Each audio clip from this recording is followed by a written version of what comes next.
Welcome to inChoiring Minds, the podcast powered by Equity Sings. I'm your host, Dr. Ariane Harley Emerson, but please call me Ariane. This is your go-to space for real talk about what it takes to build, scale, and sustain music organizations that don't just survive, but thrive. Whether you're a conductor, executive director, educator, or creative changemaker, we're here for it all: the music, the mission, and the messy middle.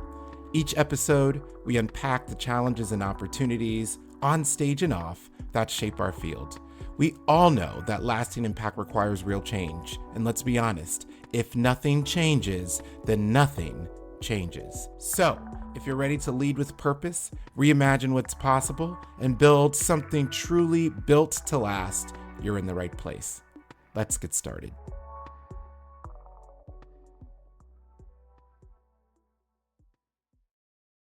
Welcome back to inChoiring Minds, the podcast powered by Equity Sings for nonprofit music leaders building organizations that last. I'm your host, Ariane Harley Emerson, and today we're diving into a topic every arts leader has an opinion about: boards. Love them, struggle with them, or both. Boards can make or break your organization's ability to thrive. I'm calling this episode Effective, Efficient, and Effervescent Boards. Yes, your board can even be effervescent. And I'm not tackling today's topic alone. I'm joined by my colleague, Alexander Nguyễn, project manager here at Equity Sings. Alex works closely with our clients and has seen firsthand what happens when boards rise to the occasion or when they spiral into dysfunction. Together, we're going to unpack the biggest challenges facing music nonprofit boards today, from governance gaps to drama, and then we'll share some strategies to help your board move from chaos to clarity. Plus, stick around to the end, y'all. I'm serious. Stick around to the end for a fun, just lighthearted game. It's a lightning round game that we're calling Bag It or Snag It. It's a game where we'll put common board practices to the test. So make sure you stick around.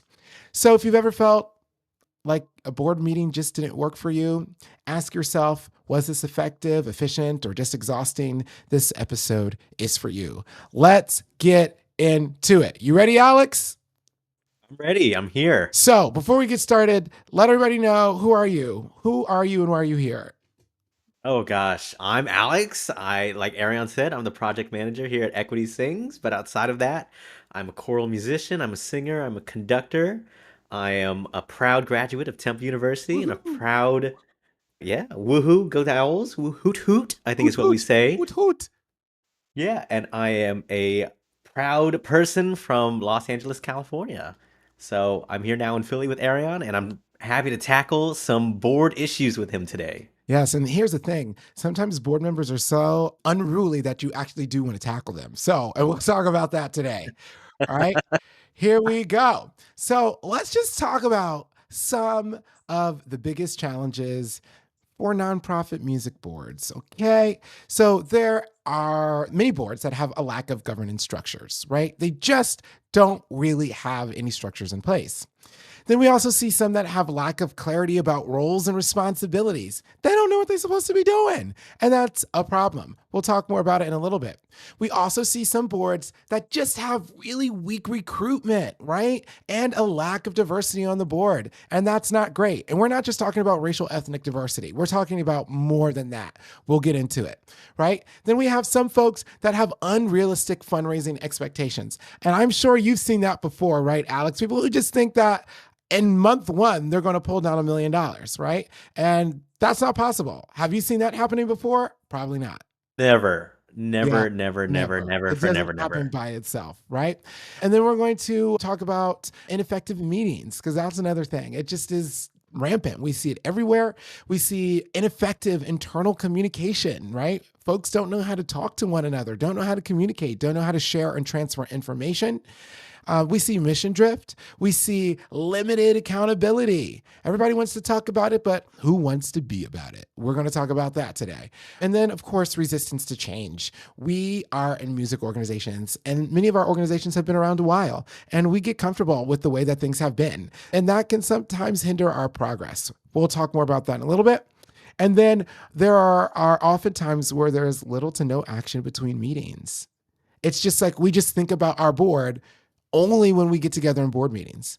And so, is that effective? I don't know. We'll get into it. And then we may have seen a time or two a board with a little bit of drama. Now, I know everyone listening here, they all have perfect boards, Alex. They have no drama at all. Everybody loves one another, is always respectful, and is always engaged. Isn't that amazing, Alex? Hey, the drama is for the stage. It's not for backstage, right? That's pretty much it, right? It's always cozy, always comfortable. All right. Well, we'll talk about that drama too, because you just don't need that in your life, y'all. You don't need it. So, we're going to talk about some lack of governance structure. So, Alex, where are we going to start today? Talk to me about some bylaws, Ariane. Talk to me about the golden goose, the thing that everyone needs, but no one knows what they are. Yeah, well, bylaws are really important, and you don't need them unless you need them. That's the thing. You only need them when you need them. It's kind of like an insurance policy. It's like, do I really need auto insurance on 365 days 364 days a year? You don't. But on that one day of the year when something happens, you do need it. And that's when your bylaws come into place. But here's the thing. A lot of organizations don't regularly review or update their bylaws. A lot of people don't even know where their bylaws are or what's in them. So you need to make sure that those are being regularly reviewed and they're updated, making sure that they're reflective of the current practices, because you don't actually need your bylaws until, say it with me, you need your bylaws. You don't need your bylaws until you need them. So make sure that you have them and make sure that you're just taking a glance at them once a year. An ounce of prevention is worth a pound of cure. What's next? What about some board policies? Oh man, everybody should have board policies, right? Oftentimes we see that they're missing. So this can be conflict of interest policies, term limits, board giving. Sometimes people aren't clear about how much should I be giving? Should I be giving? There should be 100% board giving, but if you don't know, you don't know that, right? People have to be clear with you about what those board policies are, what the term limits are. Sometimes I see people who have been sitting on the same board for 20 or 30 years. That's a problem. And continuous years. It's one thing if you serve your term and then you roll off, or you serve your 2, 3 terms, whatever your bylaws allows, and you roll off. But it's important because you need new blood so that you have new ideas, right? And so I think that's really important. And then you have conflict of interest policies that you need to have in place. So some people serve on like 10 boards at a time, and you can't be sharing insider baseball with all the organizations that you are part of, right? What happens in Vegas stays in Vegas. What happens in your board meeting should be happening and staying in your board meeting. Those things shouldn't be going there, and there shouldn't be a conflict of interest. Like, you shouldn't be serving on one board that is like hurting the prosperity and health of another board that you're serving on. I know it sounds pretty basic, but we see it every day. Let's say that you are not music related. Let's say that you are working for the Sandy Hook Foundation. You're serving on that board. You certainly should not be also serving on the NRA board, right? Those are in conflict with one another because they have different missions regarding Second Amendment rights and gun legislation. So we need to think about the same when it comes to the arts, to just make sure that everyone's on the same page. What's up next? How about some committees and task forces? Committees and task forces. Yeah. Sometimes we see that they don't have committees or they don't have task forces. So that means that things can be just missing, not happening, because the committees or task forces are supposed to be meeting when the full board is not. So the full work of the board is not happening if you are not having committees or task forces or a combination of those two. Some examples of committees include a finance committee. They're taking a look at your coin, making sure your coin is where it needs to be, making sure that there's oversight. The governance committee, they're looking at your policies, your practices, your audit. Oftentimes it's a governance and nomination committee or nominating committee where they're bringing new people onto the board. And then a development committee, that's all about your development function. That's about raising that coin, right? How are you bringing resources and revenue into the organization? What's next, Alex? What's next is my favorite thing in governance structure, the thing that I think takes an organization from meh to good, and that's strategic plans. Yeah, that is true. It does take someone from meh to pretty good or mid to what do the young whippersnappers say? Mid to elite. Let's say that. I just think, Pretty outdated terminology there, but well, keep going, okay. Ariane. Well, I mean, like I'm an old head these days, so I don't know what the young folk are saying. But a strategic plan, that's like your roadmap to success. That's really your roadmap to success. That's your GPS. You don't know where you're driving. You need a GPS. It's going to give you directions. It's going to tell you when to go left, when to go right. And a good GPS, they also have contingency plans and they let you know when you might need to exit the highway because there's an upcoming accident, right? So a strategic plan is really important. I don't know. Each week we probably talk to what, 10 or more organizations or so, you'd say, Alex? Yeah, absolutely. I would say like 70% of them are like, yeah, we have a strategic plan, but they really don't. They don't. They don't. They think they have a strategic plan. They have an idea of a concept of what they want their nonprofit to be. But you need these things down in paper. You need these things finalized and, like cemented into the ground. Because, like you said, Aaron, like you don't know where you're going if you don't know how to get there. That's exactly what it is. And it should also be board approved. Like, I don't really understand these folks are like, oh, I have a strategic plan, and it's not something that's board approved. The board is responsible for the strategic plan. Yes, the staff is going to be super involved with that process and helping to shepherd that forward and doing a lot of the legwork on it, but the board owns the strategic direction and thus the strategic plan of an organization. You should always have one. And a lot of grants, they require them. There's so many times when we see organizations when we want to help them with their fundraising and they don't have that. And that's like a missing piece of a ton of grants out there. They just ask you to upload your strategic plan. And so you really do need that. So when a lot of people wonder why they're not being funded, a big reason is because they simply don't have all the things that they need. What's up Absolutely. next? I want to do these next two together if you don't mind. Board calendar and voting. Yeah, let's talk about it. So, everybody should have a board calendar. You should know when your board meetings are going to happen. You should know when you're going to be reviewing yourself as a board. Yes, just like, colleagues or people on your team having a review, a performance review or evaluation. The board should be doing that and that should be scheduled. Check ins should be scheduled between your board chair and your executive director, right?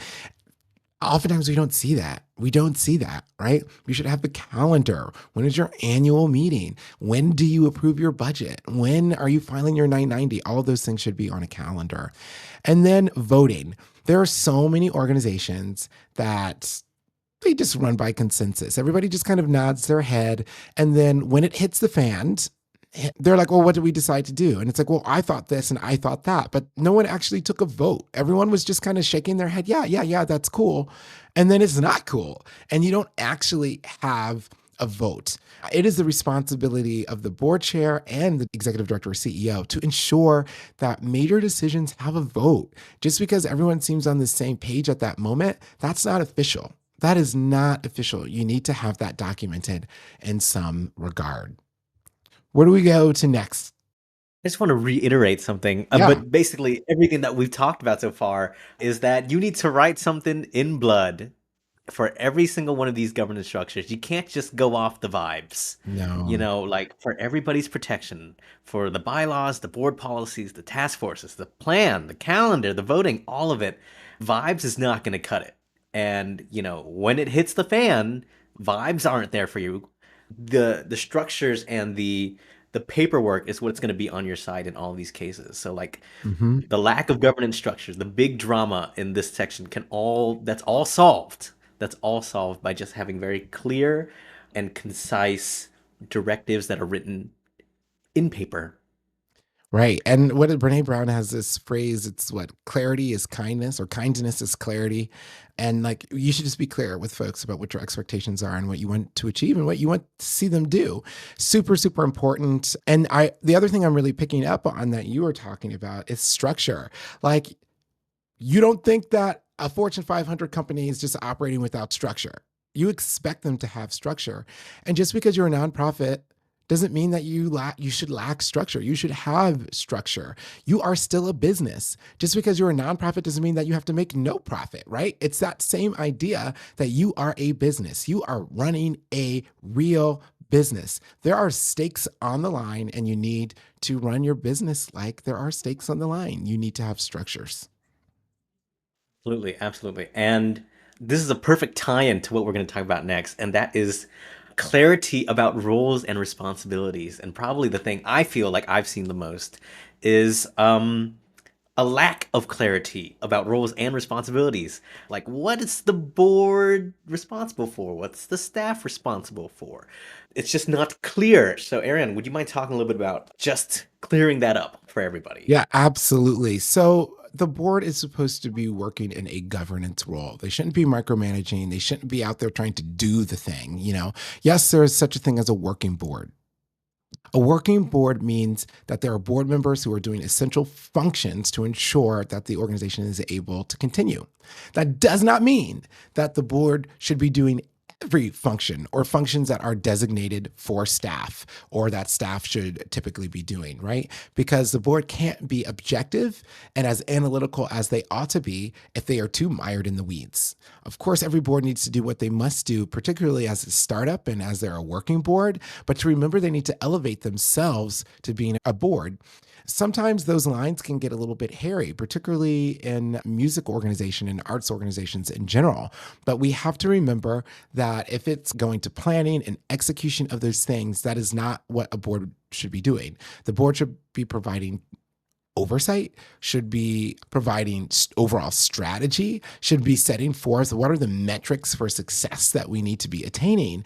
Those are board functions. But deciding on the napkins for the gala, that's not it. That's a staff function, right? And so we just want to make sure that people realize that there needs to be balance. In order for there to be harmony in the ecosystem, everyone needs to do the things that they're supposed to do. I often recommend to our clients that they come up with a list of some of the basic functions of an org and they write out like this is something that is a board responsibility. This is something that is a staff responsibility, or perhaps even this is a joint responsibility, something that we will do together. Yeah, absolutely. And you're talking about this idea of responsibility, of course, and the board also has a responsibility to not pursue personal agendas, which is the idea of the individual versus the collective. It's like a well-oiled machine, right? You know your role. There's, pieces over here, and everything's supposed to work in conjunction.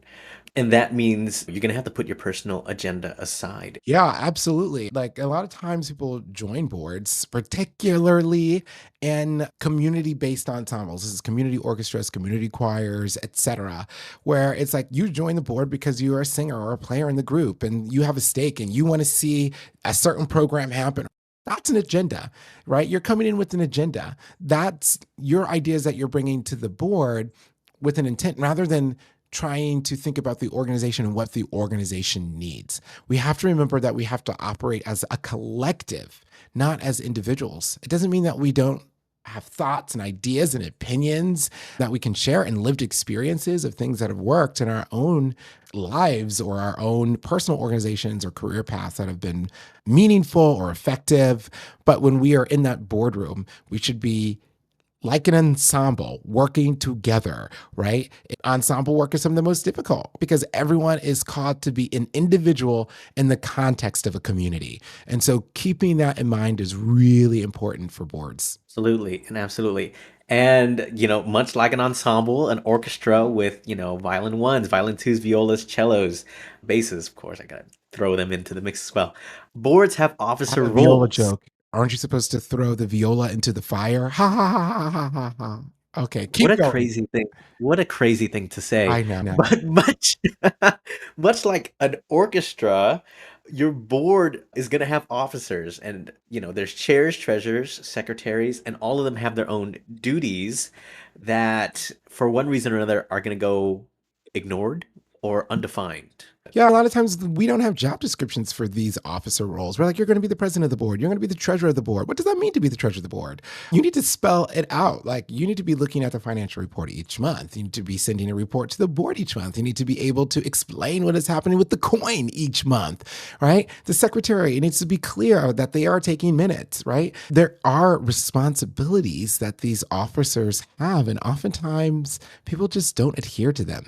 They delegate often those responsibilities to the staff, and then the staff that's already lean and already overwhelmed and already not having the capacity to get the job done, they have more on their plate, right? So it's really important that the officers are actually pulling their weight and that they're actually overseeing the things that they're supposed to do. Of course, there could be other officer roles that are created by each individual organization, and again, they all need a job description, and they should be reviewed every year, just like a staff that you would have. There should be an annual review of how did we do?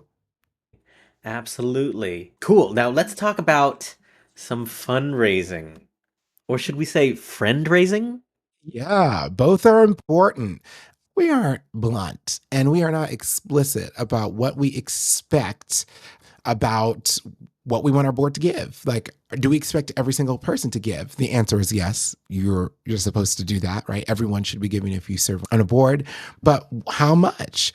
Some organizations have a dollar amount. I personally don't advocate for that because that can create a lack of access for those who don't have as many financial resources. But you definitely need to have some expectations. Maybe that expectation is just that we are in your top 3 charitable giving organizations, right? Maybe it's the top, maybe it's in the top 5. I don't know. That's something that you and your board can talk about and decide what you expect to see, but you need to talk about it and you need to come up with some sort of expectation. And then friend raising. Friend raising is how you bring friends into the organization, new friends, potential supporters, potential patrons, concert goers, champions, etc. It is an expectation that if you serve on a board, that you're going to be telling your friends, your neighbors, your colleagues, the people who you go to church with, the people who you get your hair cut with, you should be telling everybody about the organization that you serve on that board for, right? And so you should be opening up that Rolodex. That's an expectation of bringing new people in, educating people about the work that's happening. Oftentimes people are like, oh, but I don't want to ask someone because like, I don't want them to then ask me for something. We're not even saying you need to ask your people for money. It is your responsibility to tee up these folks. You got to be a good wing person, right? You got to be a great wing person for the organization. So introduce them to new people, bring people to concerts, bring people to events, open up the Rolodex. When someone says, hey, we need invitations for XY event or for the gala or the concert, you should be emailing 10 people for each of those events to invite them and just spread the word. They don't always have to come, but at some point, people will come. And that's how we strengthen our organizations. Yeah, absolutely, absolutely. Now, this next topic is going to be about specifically music organizations, right? Artistic and administrative input. Who gets a voice in programming and who gets a voice in governance? Yeah, this is something that's really hard for us as music organizations.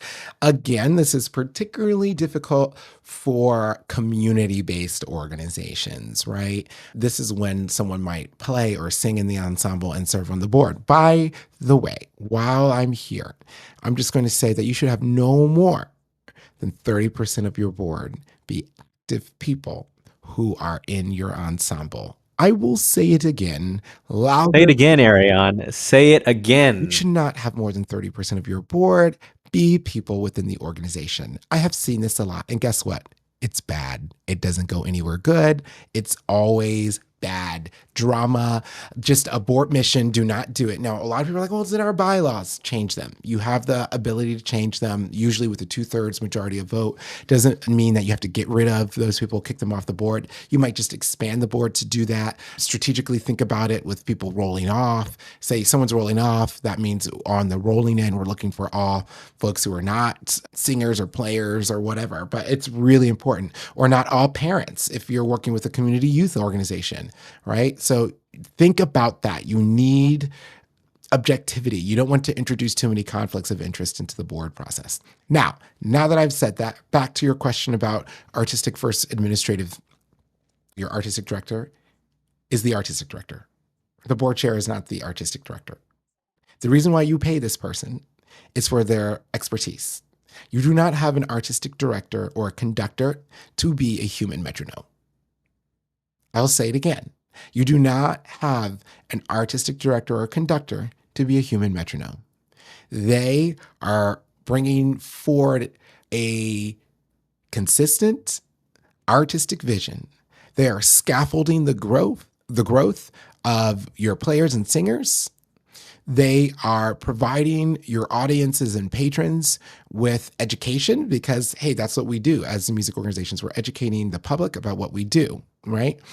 And we are growing folks. That's what they are tasked for. If you are not ready to steward and grow people and teach skills, then you are not it. You are not the artistic director. Get out of that lane. That is not for you. That is designated to a staff person who has that role, or however that might look for your organization. But it's really important, I will say it again, that the artistic people be the artistic people, and that the administrative people be the administrative people, right? The artistic director and the executive director have different jobs. The artistic director and the board, they have different jobs, right?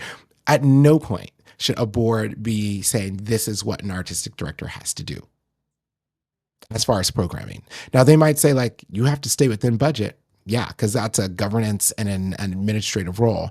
Or this is how many resources you have to work with this year. Or this is how many concerts we're willing to pay for this year, whatever. But it should not be like you are going to do Messiah this year. You are going to do X, Y, or Z, right? Your artistic director, that is their domain, not the ED's domain, not the board's domain. Programming, all the artistic things, that belongs to the artistic staff. Now, if you're artistic director, most report directly to the board. Some report directly to the executive director. It's different, but usually your artistic director and executive director, your two folks will usually report to the board directly. And in that model, if the board is not happy with what the artistic director is doing, they should be providing that feedback and a review so that that artistic director has an opportunity to be able to make adjustments. The artistic director should be receiving feedback from both people within the ensemble as well as people from the board and their colleagues, right? That is the kind of 360 way that should be happening. But they should not be mandated to do certain things or not do certain things in an artistic lane. It's really important, and this creates peace and harmony when we adhere to this. It eliminates drama. That's it. That's pretty much it, right? In a similar vein, executive overreach. Talk about it. It happens. Tell us about it. I see it all the time. So sometimes our EDs and CEOs, they might make some decisions that are really board decisions.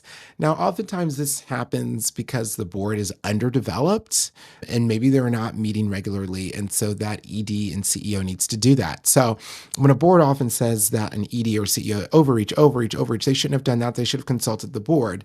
Well, the board should also be taking a look in the mirror and seeing if they have created an ecosystem where they have put too much weight on the ED and they have abandoned their governing role, that they have not been doing what officers should be doing, that they have not been reviewing executives, that they have not been having regular check-ins, that they have not been reviewing the programs annually. So generally that's when it happens.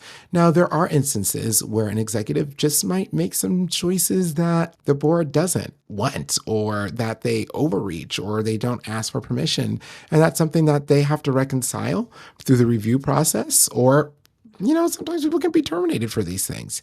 But overall, if the roles are clear, as we talked about earlier, who does what, then this should not be a problem. And this is something that should be discussed regularly, right? Through retreats and regular meetings with the executive and the board, and with the staff in general and the board. And then sometimes we also see executive committee overreach. I see this in a lot of organizations, particularly professional service organizations. This is when a small group of officers, they dominate the whole board. You might have 20 people on a board, but 4 people are just kind of deciding everything for the organization. An executive committee is not the most important committee of a board. Let me say that louder for our friends in the back. The executive committee is not the most important committee for the board. The top dog is the full board, whatever that is. The full board is the most powerful. It should not be the executive committee. The executive committee should be acting in the absence of the full board. They should be acting when there's something urgent, and they should be providing an update to the full board of what happened. And oftentimes, this is like, wow, something really sensitive has happened, or something really urgent has happened, or perhaps it's our you need support immediately, or maybe it's a challenge with the ED or CEO themselves, right? And that this needs to be facilitated between the larger board and the staff, right? So do not fall into this trap. The executive committee, when they do this, they create weak boards. They create boards of people that are not fully engaged, that are not reading the minutes, that are not paying attention to the financials. And then that means that there is not a leadership pipeline that is being developed for future officers. So really key, really important. Alex, what's next? What's next is the size of the board, weak recruitment and diversity. Yeah, for sure. Yeah, this is a big one. So, yeah. So, what's the first aspect you want to talk about? Let's talk about convenience. A lot of these board members, they want to fill, and even some EDs, and founders, they want to fill their board with people they like and people that are loyal to them, instead of people that maybe have the right skills and the appropriate skills for the board. Yeah, that happens all the time. And the other thing we see is sometimes it's just like, I need a person. I have a minimum of 9 directors and nobody wants to volunteer. So I just have to have somebody. And that's not good.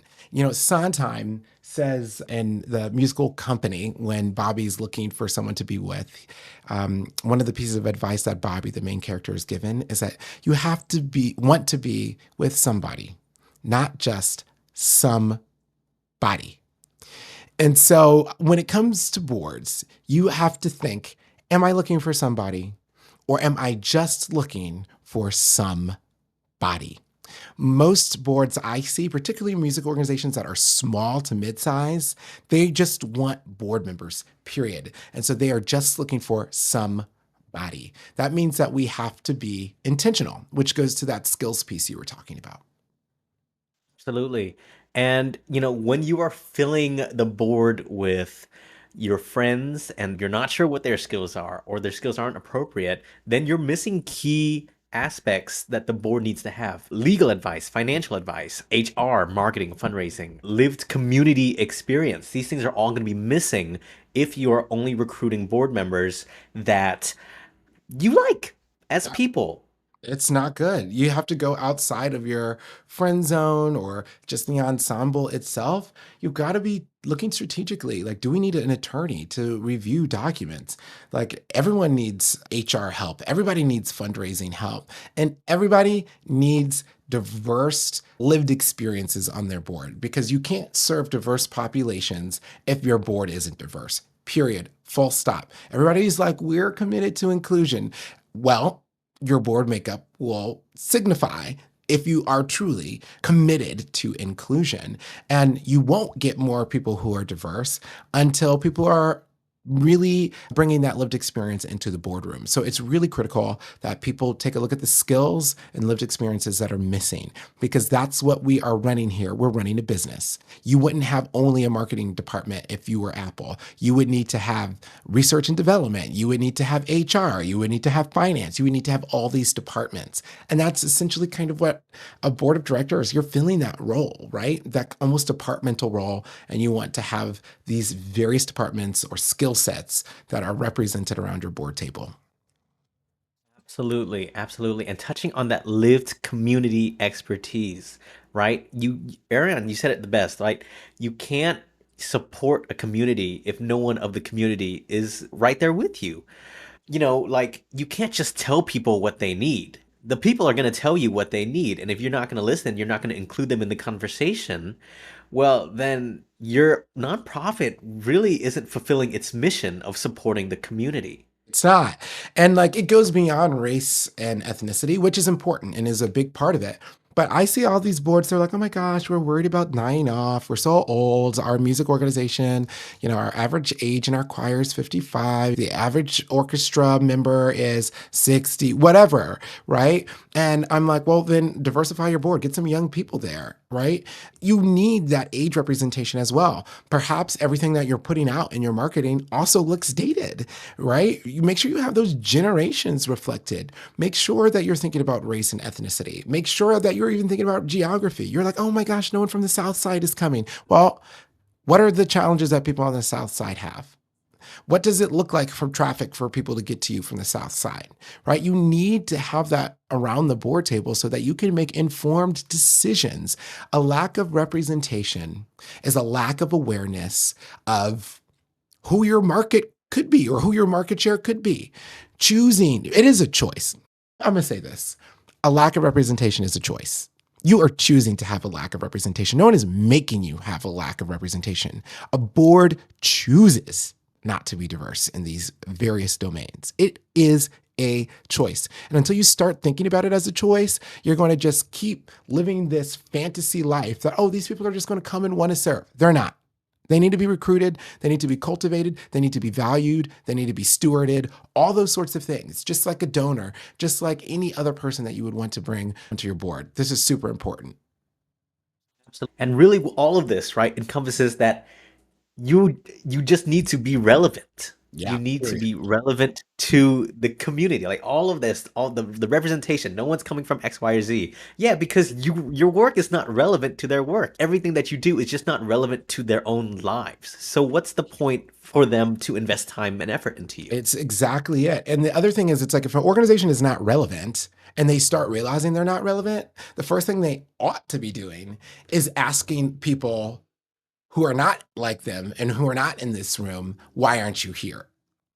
I'm so sick of people who are like, we want to think about our relevance, and they survey the same people who come to concerts. They survey the board. That is not who you need to be surveying. You need to be surveying people who are not in the room right now. That's where you're going to really get that data from. So really, if you have not done that, there are plenty of resources out there. There are plenty of people who can help you out there with this kind of a thing. Send us an email if you need to be pointed in a direction. But like, you really need to be surveying and focus grouping people who are not in your space currently. Really important. Absolutely. And that's part of the pipeline of getting people onto your board, getting strong candidates into your board. A lot of these boards, there's no pipeline. How do you find a person? How do you make sure they're a good candidate? And how do you get them really invested and feeling like they can have an impact? I worked with the board a number of years ago, and they were struggling to get some new board members on. And I said, hey, well, what are your requirements for a board member? And this one woman, she said, breathing. I was like, law. It was an honest answer. It was truly an honest answer. And I said, thank you for that honest answer. That's what I always do is I say, thank you for that answer. We can work on this now that we have honesty, because where do we go beyond breathing? Where do we go beyond warming a seat, right? We need to have a system for identifying people, which should be around gaps. We should have a matrix that we're looking at with having all of these skills there. We should have a process for vetting. Do we interview them? Do we have a meeting with them? Do we have coffee? Do we have brunch? Do we I don't know, what do we do? Do we send a smoke signal? Have some system, and then have a way of onboarding those candidates. They need to know, oh, this is how our budget comes to be. This is how we recruit new members. This is how we fundraise. These are what our expectations are, because you can't expect people to be a good board member if you've not told them how to be a good board member, right? It's one of those things. What do they say? You have to teach people how to treat you. You have to Mhm. teach people how to treat you. And that's true in designing a pipeline for your board. Absolutely. Yeah, and like the the lack of diversity and a weak recruitment effort, it's not just a visual thing, like there's a real impact in having a weak pipeline. The limited perspectives means that you can't advocate properly, and it means that you're going to lack credibility with your funders. In the long run, that's the difference between securing funding for your organization and not securing funding for your organization. That's the post right there. I mean, that's the post. What's up next? More fundraising. Let's talk about expectations. Yeah, let's talk about it. Who's being held accountable? Are you holding other people accountable on your board? Are you holding yourself accountable? Talk about it, Ariane. Yeah, oftentimes there is no accountability. It's like, hey, we want everybody to give. We want 100% giving. Well, if someone doesn't give, what does that mean? If you let them sit on that board year after year without giving, what does that mean? If your board's not willing to invest, why should an outside funder be willing to invest? If you don't believe that your organization is deserving of funding, why should a funder believe that? Why? Why? And how are you holding people accountable? It's like before the annual meeting, we need everyone to make a gift, a personally meaningful gift. It doesn't have to be a certain amount, but there does need to be accountability. And that's part of the board review process. If someone hasn't given in for a year and you've done all these things, you've asked, you've reminded, you had your board chair meet with them, you've had your treasurer meet with them, and they've not done that, well, maybe it's time to remove that director. Even if they give $1, I'm all right with that because people come across hard times, but everyone has the capacity to do something, right? And so you have to hold people accountable. Otherwise, you will not get 100% board giving and you will not get 100% board engagement, period. Right. And, like to your point, Ariane, like not everyone has to give the same amount. Not everyone has to give like a crazy amount of money, but there needs to be some sort of value here. And some people bring their Rolodex, and some people choose not to bring their Rolodex and they close that off. And how can you expect to fundraise so much money if you're going to close that Rolodex off? Absolutely. Part of your board expectations and fundraising expectation needs to be that you have to open that Rolodex and have expectations around how many new people are coming into the organization each year. You can't be asking the same 10 people to the concerts year after year after year. Maybe at some point you're like, okay, we've now asked these same people for a year or two to come to the concerts. They are not coming. I want 10 new people who are not on your list before. You can still ask those other 10 because maybe they were out of town, maybe they were busy. But you need to be clear and specific, right? And you need to track, like to say, guess what? This year, 100% of Alex's new list or outreach list came to a concert. Celebrate that, right? Gamify these things. It's not about winners or losers on the board, but like it doesn't have to be about the number, but like what about the overall percentage of people that you're asking? Some people just know more people and through whatever kinds of privileges and positions in life have access to more people. But if you have 5 people that you can invite 5 people. And if 3 of them come, well, by golly, that's 60%, right? And let's celebrate that 60%, but set what that expectation is as a board. It's really important. That Rolodex must always remain open. It should always be growing.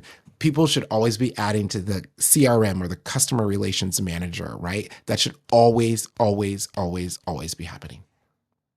Absolutely. And this is all related to mission and impact. Fundraising strategy is connected to your mission and your impact. These are not separate things at all. And a lot of people say, oh, I'm on the board for the mission. I don't do fundraising. If you're on the board, you do fundraising. There's no such thing as being a board member who doesn't do fundraising. We all do fundraising and friend raising. It doesn't mean that we all have to be the person to ask. Let me be clear. It does not mean that we have to be the person to ask for a financial contribution. You might not feel comfortable with that right away, and that is fine. But you do have to open that Rolodex. You do have to invite. You do have to add people to the email list. You do have to invite people to concerts. Otherwise, the organization can't grow. And you also do have to understand how fundraising works. Board members need to understand, restricted gifts, unrestricted gifts. Like this is the 101s. You need to understand these things. Yeah, people don't understand the time or effort it takes to do good fundraising, effective fundraising. People are like, oh, well, we got this $100,000 gift. Why can't we just use that for 1, 2, or 3? And it's like, well, that's a restricted gift. You can't do that. That's not how it works. That's not ethical. It's not legal. All right, all those sorts of things. The board needs to understand their fiduciary responsibility for ensuring that gifts go to where they're supposed to be designated, right? They need to understand the compliance around restricted gifts. If they know that a major gift came in from a funder, they should be tracking that on their P&L and asking questions like, oh, I see that our restricted gifts account has really gone down. What's that about? Did we have something that met that requirement? That is something that's really important. They need to be educated and they need to be aware. Absolutely. Now, Aaron, I have a question for you. Yes. Do you think fundraising is easy? Oh my gosh, it is so easy. No, fundraising is hard.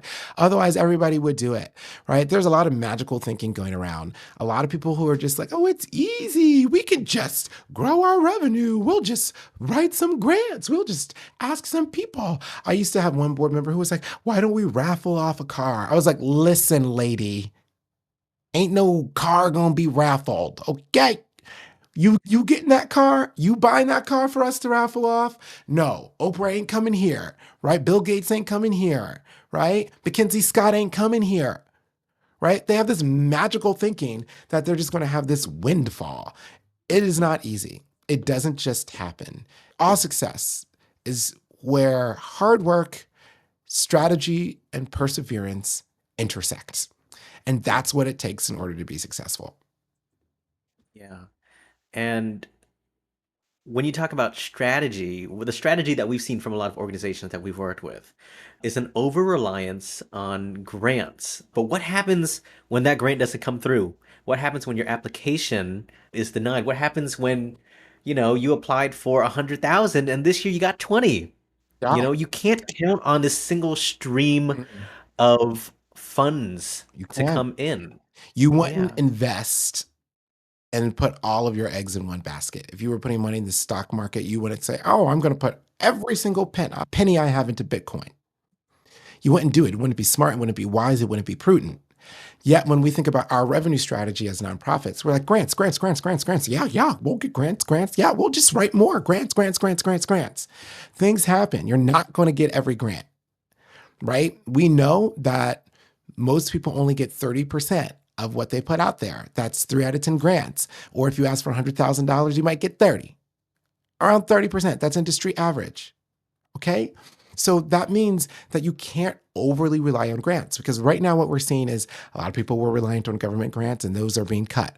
A lot of people's grants are being cut because of DEI. A lot of people's grants are being cut because of climate change and things like that. There are going to be different priorities that happen.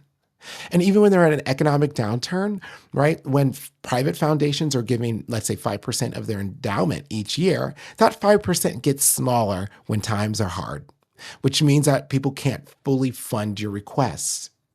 And so you need to be sure that you are developing a robust fundraising engine that includes, yes, grants from government and public funds, from private foundations, corporate sponsorship, right? You need to have individual giving. You need to have earned revenue. That's your ticket sales. Those are contracts for services that you're providing, maybe in schools or out there in the community. You need all of the above. I'm not saying that grants aren't going to be the biggest piece of the pie, but it shouldn't be the whole damn pie. If that's the whole damn pie, you got a problem. You have a serious, serious problem. And I urge you to make a change today. It is a choice, right? That is a choice. You choose to only apply to grants. That it's not even the biggest source of funding that there is out there. So please, if you're listening to this, if you're a board member somewhere, you're a staff member somewhere, and you're like, oh, that's us. We only get grants. That's our big thing. Start thinking about other sources of funding and cultivating that fundraising engine. Well, speaking of robust, we've picked a very robust topic to talk about today with boards, and we've only covered really about half of what you should really know. So, if you've enjoyed the last minute of us talking about boards, stay tuned for another episode where we keep talking about board management and how ineffective meetings and other things could be holding you back from building an even better board. Yeah, absolutely. And here's the thing. We've just scratched the surface. The real secret to success is in the next episode. So check it out. Check out part 2.